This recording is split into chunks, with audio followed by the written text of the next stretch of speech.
It is time to get down to the New York Stock Exchange, where Jim Cramer joins us now. And there is, dare I say, one topic and one topic only that I at least think the market is fascinated by, which is Meta and what it means, and whether this is some kind of amazing buying opportunity or some kind of terrible inflection point. No, I'm going for the former. I think it's a little like 2018. I know this is probably out of fashion. I have total faith in Mark Zuckerberg. I think Zuckerberg's going to be able to pull off both the metaverse and also deal with the Apple privacy problems. I think he's a fierce competitor. He has decided that TikTok is who he's gunning for. He wants people to be able to create their own product on Reels. I think he'll succeed. He hasn't even begun to monetize a lot of other things. In the meantime, they have unlimited firepower. I think Mark very much recognizes this is not an existential moment. This is a strategic and competitive moment. And I think people are viewing this existential. I think they're going to be proven wrong. And how do you look then at Snap, which we're going to be hearing from?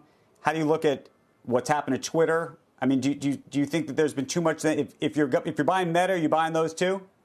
Well, look, if you're an app, I shouldn't say just app, but if you're an app, the privacy problems with Apple are going to be very, very hard to surmount, and it's going to take the whole year to be able to work through it. That is one of the reasons why Meta is going to be so hard. They don't have Zuckerberg. I mean, I got to tell you, this guy is driven beyond all means. He is not going to stop until TikTok comes in second. These other ones, they do have the existential. They have to figure out how to get the advertisers, and they have to figure out how they can beat TikTok. Now, Twitter, you could say, isn't really competitive with TikTok, but as Mark said, it is competition for time. I mean, this is the same thing that Reed was talking, competition for time. But you know what? Look, I think, Andrew, there's some people you have to bet on. And if you go back to 2018, to that horrible summer breakdown, the August late July breakdown, no one thought that these guys could come back. And remember, it was Cambridge. Jeez, it was Cambridge. Okay, talking about betting on people, you have a big interview coming up with Daniel Ek, Spotify. Obviously, he's been in the news on the Joe Rogan issue, but also on that earnings front. The stock off about 10% this morning. What do you think? Harder because I think that people were not expecting such, I'd say, wishy-washy guidance for first quarter at the same time that you have the Rogan problem.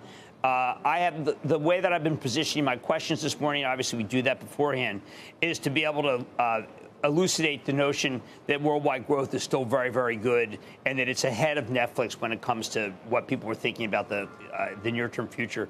I'm inclined to like that one. I'm inclined to believe that the third and fourth quarters will be good. I can't say that yet about Meta. It may just be the fourth quarter.